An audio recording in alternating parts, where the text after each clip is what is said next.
Thank you for being here today. I believe, as you've probably learned from watching the show, that all great businesses have a story. And today, my guest is part of a two-person team who's founded a company that solves a problem and has an amazing story. So thank you, Sara Jensen, for being here. I know you're on the road for your tour. We'll get to that later, but thanks for making the time for me today.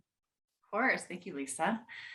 Well, I think we should dive right in because we have so much to cover and your story is so compelling. I really will get to the company that you founded based on the things that you've learned, but your journey really started when you and your husband, Ben, experienced infertility for a good span of time, 14 years.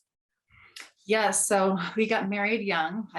We both come from large families. We were both the oldest of 6 kids, randomly enough. We got married young, always wanted to be a stay-at-home mom because my mom was a stay-at-home mom. My mother-in-law was a stay-at-home mom. That's what I wanted.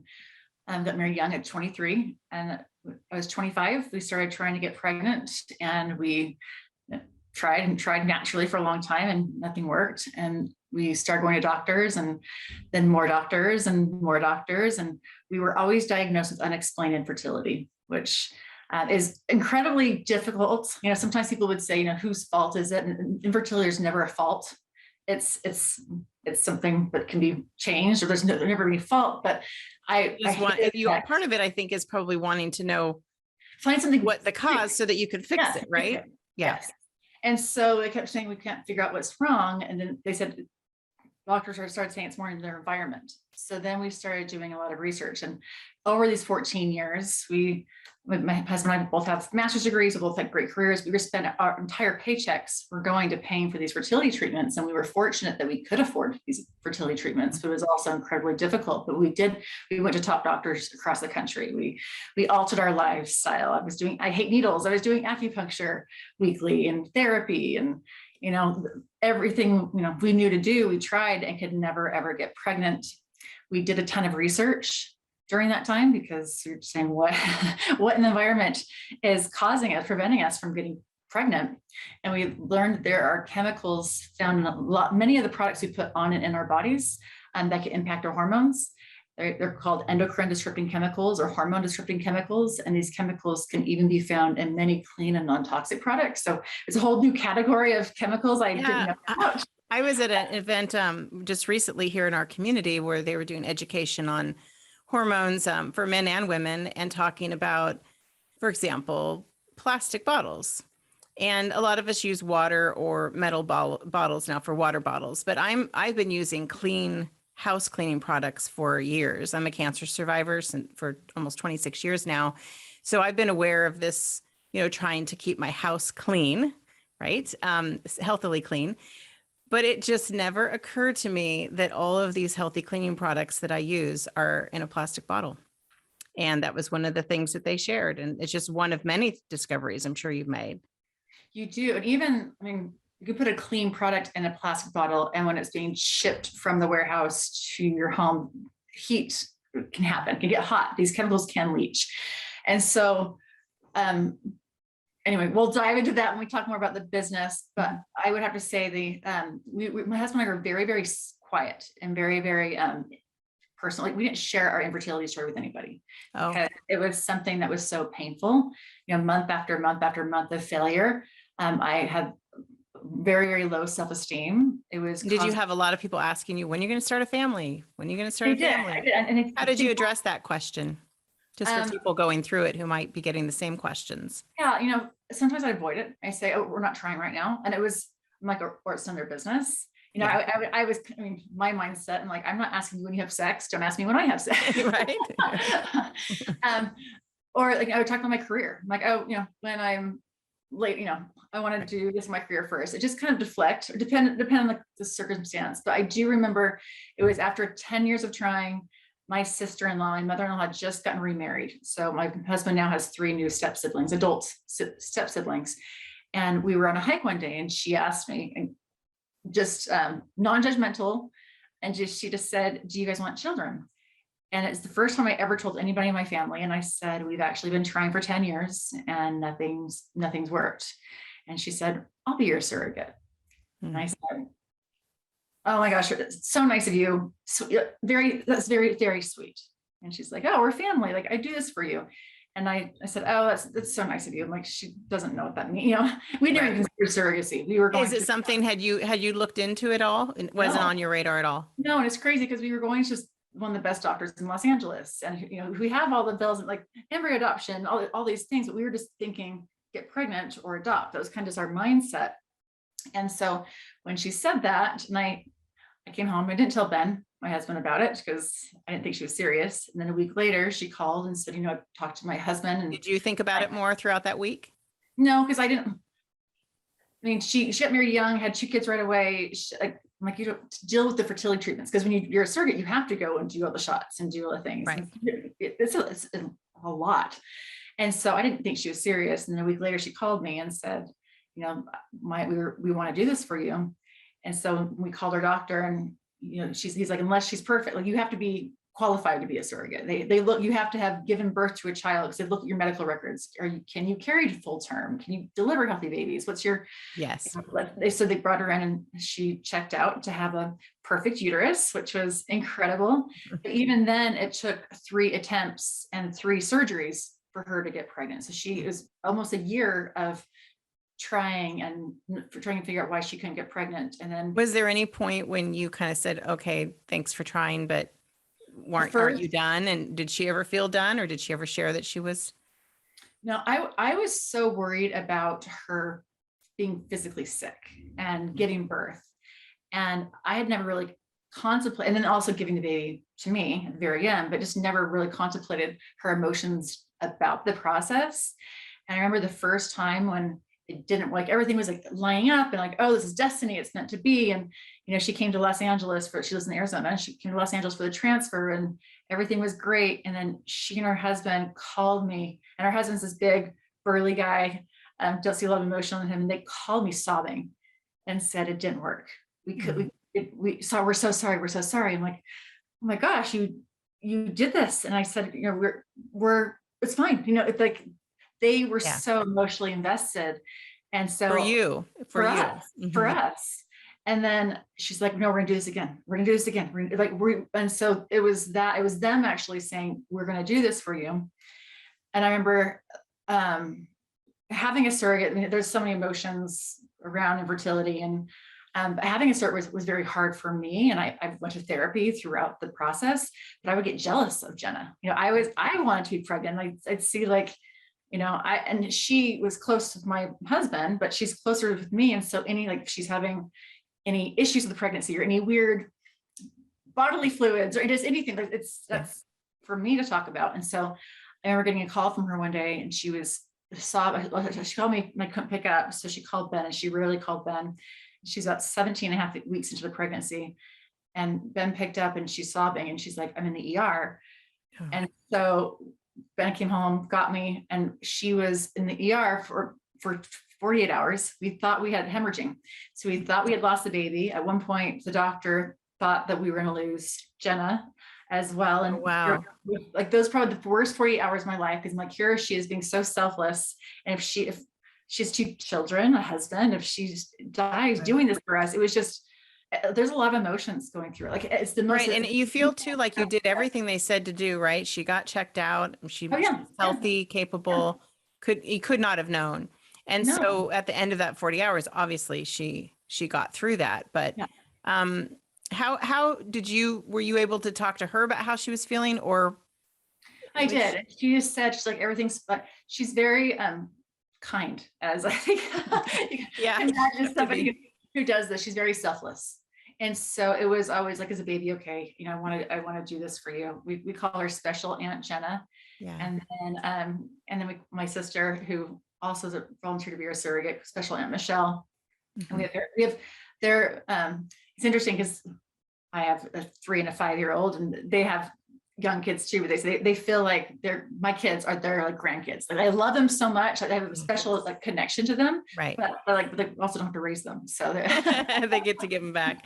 Well, let's take a break. I want to talk a little bit more about kind of the guidelines that you guys set for yourselves, and you are family, so you see each other all the time. It's different than someone that a stranger volunteering and then going on with their life. So we were talking with Sara Jensen. We're going to take a deeper dive into some of the things we were talking about, hormones and disruptors, when we talk about the company that she and her husband Ben founded. We're going to take a break and finish this conversation. We'll be back in just a moment.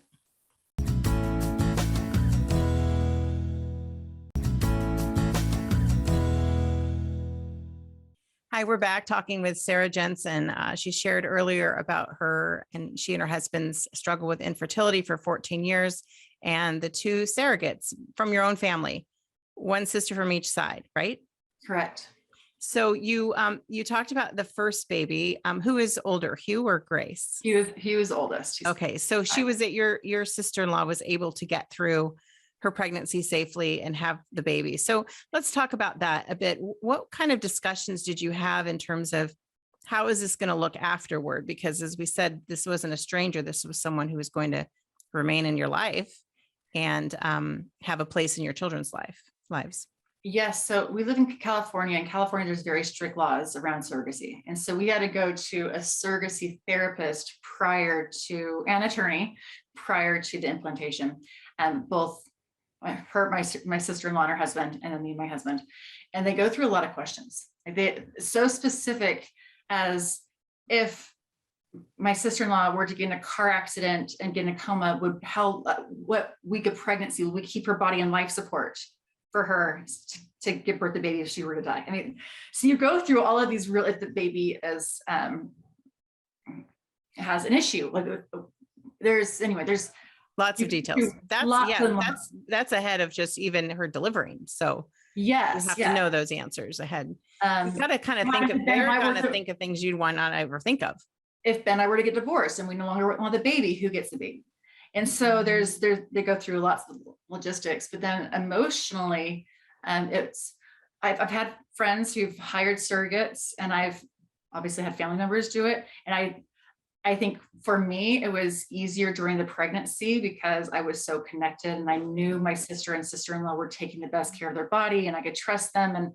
And were some of my friends who've hired surrogates that, they would sometimes question, are they taking all the right medications? Are they treating their body the rest of their doctor visits, all of the things? Yeah. Yes. I would say afterwards, especially the year after delivery, both my sister and sister-in-law had postpartum depression, which is very common. It was very, very hard because here I felt like I loved them. I owed them so much, and their emotions were all over the place. You can understand. Right. And then I was wanting to be honored as the mother and feel like when not being pregnant, like I'd always see, because I want to be pregnant for so long, I'd see pregnant women and people talk, like rub their belly or talk to them or open the door for them, treat them differently. And so here I was wanting to love on my babies and be left alone, but I was feeling responsible for caring for my sister and their families, because it was impacting not just their children too, and their husbands. Their children, yes. And so it was this balance. I remember getting a fight with my sister after getting my daughter. It was a newborn. I'm like, I feel terrible. I can't believe I'm having a fight with my sister who gave birth to my daughter, but I also wanted just to have time for myself to bond with my baby. Mm-hmm. And so there's just, they love my kids immensely. I think sometimes it's still emotional for them when they see, my kids. But there's immense love and obviously a gift. They volunteered. We never asked to do this for anybody to do this. It's not, my sister actually came to my sister who volunteered. Her name's Michelle. Right. When she found out, because we were so private about our struggle, we actually never told my family that we were having, or Ben's family, we were pregnant until she was in her third trimester. And so, did the family think that was she and her husband's baby when they didn't share pregnancy at all? She was never showed. Okay. And she lived away from the family, and so it was easier to keep the secret. Obviously. Yes, and she lived in Arizona, but she was coming to LA a lot for the medication and checkups. But I remember calling my family and saying, "Hey, we're having a baby, and it's our genetic baby, but my sister-in-law is carrying it." And my family was just floored, and Ben's family didn't know either. And my sister said, "How come you never asked me?" And I'm like, "Michelle, I could never ask anyone because it doesn't just impact Michelle." Oh, so then she was probably thinking, well, how come I didn't get to do it? Right. Well, she volunteered for the second, which was absolutely incredible. but there are definitely emotional highs and lows. I was able to actually deliver my daughter. So my sister, I told you, mentioned I'm the oldest of 6 kids. So when she called me when she volunteered to be a surrogate, she said, I have a few stipulations. And one of them is I want the entire family to be invited to be in the delivery room. I'm like, you want that? There's 6 of us plus my parents and your husband, and my husband. But that's what she wanted. And she was in Oklahoma, and she was able to get some kind of clearance to have everyone there. But it was incredible to have my whole family as I delivered Grace and was able to cut the cord. And I actually wrote an article I said at the end of the article saying, infertility was what drove me away from my family for so many years. We stopped going to holiday events. We stopped going to birthday parties. We stopped going to celebrations just because everyone had kids and we saw what we didn't have. And I said, yeah, infertility at the end was what brought our family closest together. If you ask anyone in my family, the most memorable experience was to be in that room together. That is amazing. Well, let's take a break. When we come back, let's talk more about Hugh and Grace. We've talked about your kids. Let's talk about the company. We'll be back in just a moment.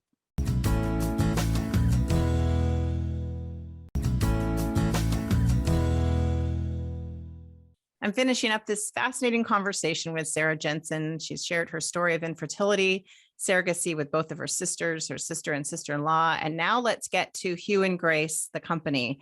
We talked a little bit earlier in the show about the things that you and Ben learned in terms of things that can cause infertility and that can cause disruptors and hormones. And like I mentioned that I've been learning a lot about plastics, even though I use clean products. So tell us about Hugh and Grace, the company, why you founded it, and what your intention is for it. Yes, I think you hear a fertility story like, how does this lead to skincare or to wellness even? But it was that realization of that there are chemicals that can impact hormones in a lot of the products we put on and in our bodies, a lot of products that are in our house actually as well. And it was when we learned about these hormone disrupting chemicals, we were thinking of it through our whole focus of infertility, because that was just our focus of let's use hormones to get pregnant. When we took a step back and after having our kids, we did a lot more research. We realized that hormones regulate more than just fertility, but they regulate everything in our bodies, everything from our mood, our weight, our sleep, our libido, and our health. These chemicals are closely tied to infertility, but they're also linked to cancers and autoimmune diseases and Parkinson's and depression. And the list goes on and on.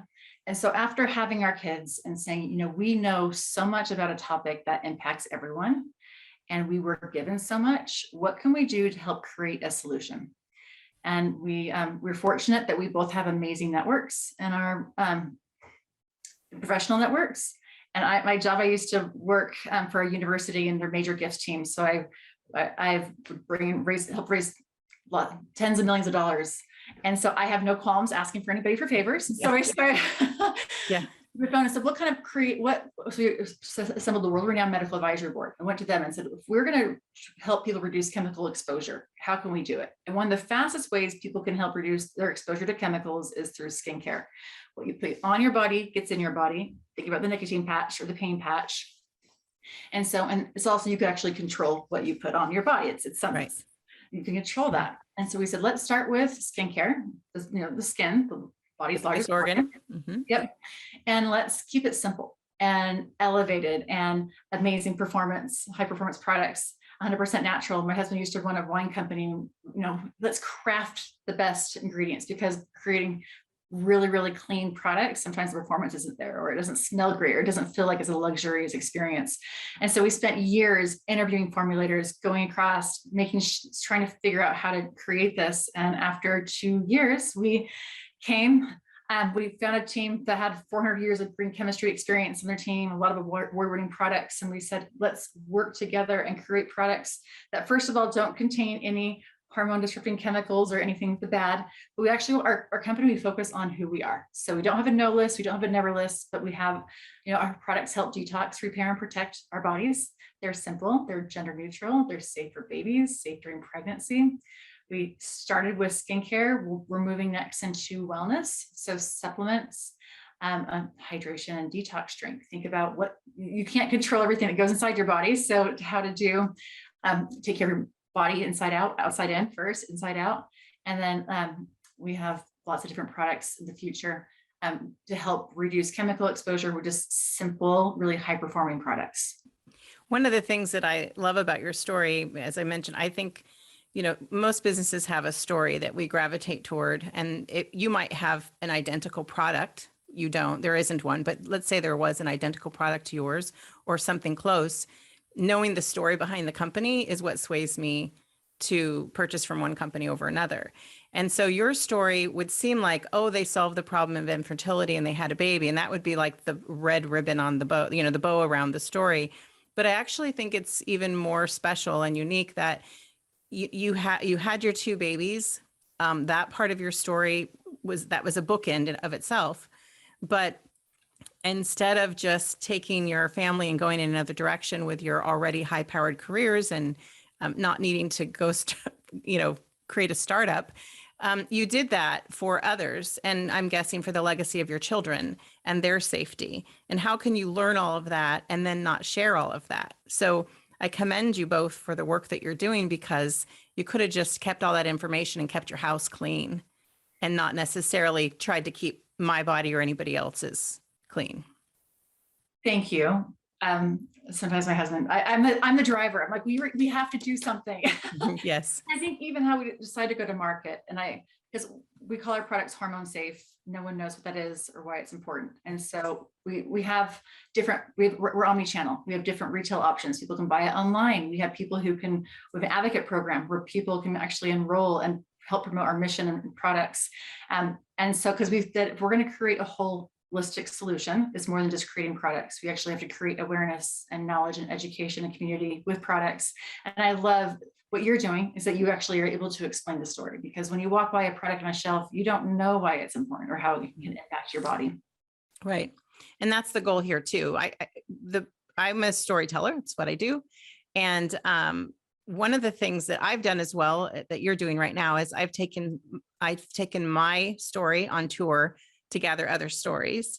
And you happen to be on tour with your husband and your two children, Hugh and Grace, which is what the companies who they're named for, the company's name for your children.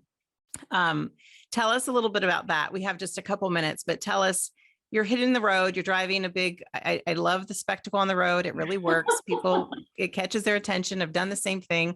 But you're in a big fancy RV crossing the country with two kids and a nanny and have all of these stops along the way. What's your goal?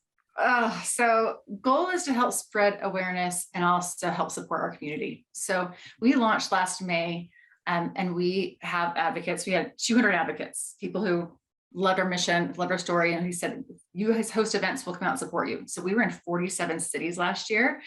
Our kids came with us when they could, but it was a lot of travel. And we said, you know what?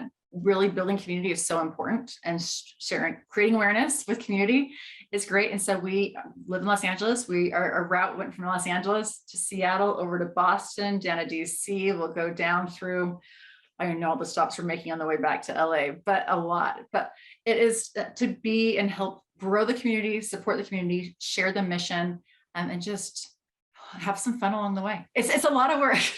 This is not our we're doing it to help share the mission and build the business, and then not kill each other along the way. Well, I had the pleasure of meeting you doing your stop in Wenatchee, and that's how I invited you to the show. So I know that we keep I believe in taking care of your little corner of the world. And so I hope that this helps the people who watch it, who live here and live anywhere else, to get more, education and thought behind what they're putting on and in their bodies. So thank you for that. I will let you go. I know you've got places to be and things to do. So travel safely and just keep up the good work. Thank you for your time today. Oh, thank you. Thank you.